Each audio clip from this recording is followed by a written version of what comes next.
Alright, hey guys, and welcome back to a brand new hero concept video. Today we are looking at a hero from the prequels that has been highly requested and someone who I really think we could potentially get in Battlefront 2 one day. So we are going to jump straight into it in just a minute. We are of course talking about Jango Fett. So before we get started, I just want to say thank you guys for all the support on the channel lately. It has been absolutely amazing and we had a really great live stream last night. The chat was lit, we had a lot of good kill streaks, and I just want to say thank you to those of you guys that joined in and watched that stream. So appreciate it nonetheless. If you are new to the channel and this is your first time here, consider subscribing for more Battlefront 2 content in the future, as well as Jedi Fallen Order when it releases. Anyways, getting straight into it, we are talking, of course, like I mentioned, about Jango Fett, and we're going to start with kind of his movements and things like that before we get into some abilities, skins, and emotes later on. So starting with his movements, we're going to just give him the same run speed as Boba Fett. Obviously, it's going to be very similar to how he would play. Being father and son, they're going to have some similarities, this being one of them, as well as the jetpack dashes left to right and forwards and backwards, same as Boba has in Battlefront 2. Now, in terms of weapons, he is going to have a dual-wielding Westar 34 blaster pistols, which he does use in Attack of the Clones when facing off against Obi-Wan Kenobi. Personally, I think it would be really cool to have the first dual-wielding blaster hero in Battlefront 2, and I think Jango Fett would be perfectly suited, although my personal preference would be Cad Bane, of course, as you guys would know from my previous hero concepts. And if you haven't seen my hero concept on Cad Bane, I will leave a link down in the description and have a card popping up on screen so that you guys can watch that as well, and make sure you check out all the other concepts in the playlist on top of that one. But moving on, we are going to look at the fire rate of the pistols. It's going to be the same as it was in Attack of the Clones, and if you don't know what that is, I'll either have a little image pop up on screen that shows the video of him taking on Obi-Wan Kenobi, or you guys can just do a quick YouTube search. It's usually the first thing that comes up when you type in Jango Fett, and you can see kind of the fire rate. It's not super fast, but being dual wielding, it has the potential to do a lot of damage. And speaking of damage, we are going to make the damage rate 40 per hit up close and then 25 at longer ranges. So that way you're not super effective at long range, but it can still be useful in holding off enemies. And then at close range, you're just going to absolutely melt people. I think it'll be really fun firing two pistols at once, doing 40 damage per hit. I can just imagine how quickly you'll melt through infantry if you have decent aim. Now, in saying this, being a dual wielding blaster pistol hero, he is going to be very similar to the ARC Trooper. So that way he is not going to actually be able to aim down sight, and you're just going to have to use the left and right triggers or whatever you're using on PC for your controls. They are going to be your way of aiming. So make sure you get practice with that ARC Trooper if we do eventually get Jango Fett, because I'm assuming that's what they're going to do with him, and he's going to aim without down sight. So to put his blasters in perspective for you guys, it's going to have probably a similar fire rate to the ARC Trooper, but however, to compare it to a hero, I would say it's a faster fire rate than Han, but less damage because it's dual wielding. So I think the damage output could be very similar to what Han's is if fired at the right rate, but it's definitely going to be faster with a little less damage. So I think that's going to be a good place to put it for Jango.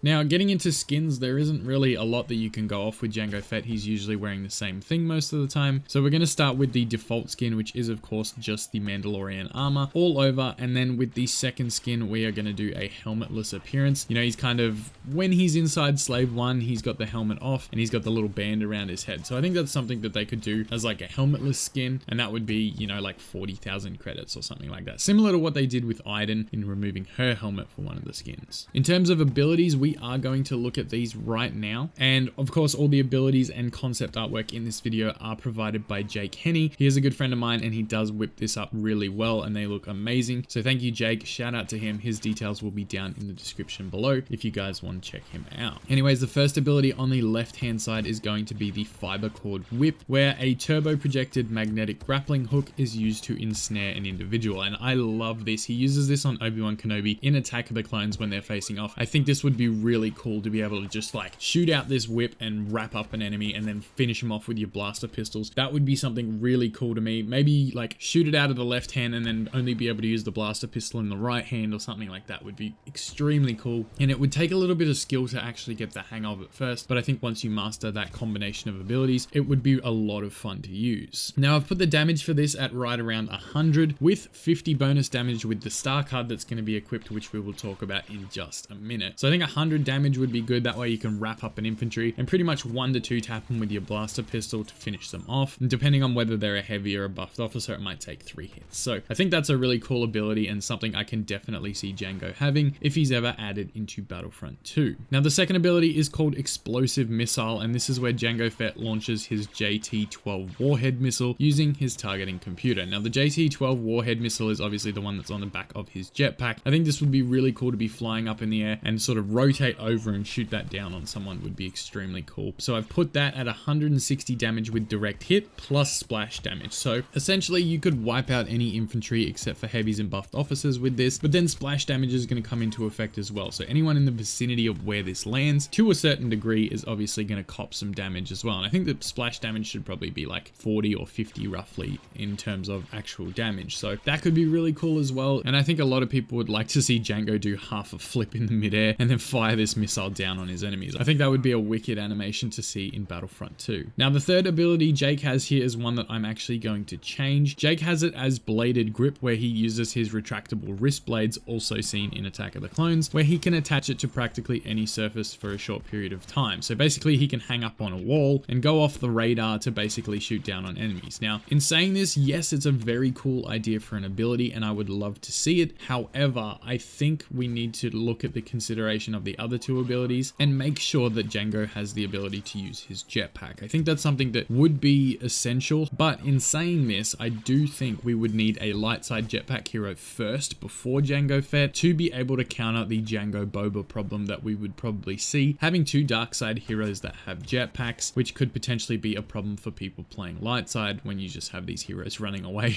with their jetpack. So I think the light side would need someone with one first before adding Jango Fett. But I would use this as the third ability to give control of the jetpack. Makes these other abilities a little bit more useful and a little bit more fun. I can't imagine using the explosive missile if you can't fly around, so I think that's something we could take into consideration and place with Jango Fett. So those are the abilities we were looking at using. Moving into the star cards now. Of course, right now the current system still has a health on kill card, so that is going to be card number 1. Card number 2 is going to be an increased health regeneration. Now I think it would be really cool to give a blaster hero an increased health regeneration. We see a couple of the lightsaber heroes have them, but none of the blaster heroes actually have them. So I think that could be something that we would look at for Jango Fett. I was going to give him like bonus health overall, but I thought the increased health regen would be something different and that we could do that instead. Couple of star cards similar to Boba Fett here with the jetpack quick refill. So when you landed on the ground, the jetpack refuels faster. And then the slow burn for the jetpack, which obviously is pretty self-explanatory. It just burns the fuel slower while you're in the air. The next star card is going to be a larger area of effect for the missile, and then a faster recharge for the missile on the following star card. Now to finish off this star card roundup, there's going to be 3 for the fiber cord whip. The first one is that it can reach further distances, so that would come in handy when you're trying to whip someone at long range. This gives you that little bit of extra range on the whip to use and ensnare your opponents. The second one is going to be an extra use of the fiber cord whip, so if it has 2 uses currently, I would give it a third in return for a slower recharge rate of the ability. So a lot of the spin maneuvers and dash maneuvers in Battlefront 2 for the abilities for some of the light side heroes and dark side heroes have 2 currently and then 3 with a star card. So I think you could do the same with the use of the whip here. That way you don't just have unlimited uses of it and you can just keep whipping everyone that comes in front of you. The final star card again for the fiber cord whip would be what I spoke about a minute ago and giving bonus damage after 3 enemies have been defeated using the fiber cord whip. Now to explain this, I would essentially say if you wrap them up in the fiber cord whip and shoot them with a blaster, that still counts as a kill with the whip because you have used it in that engagement. So I think as long as you've used it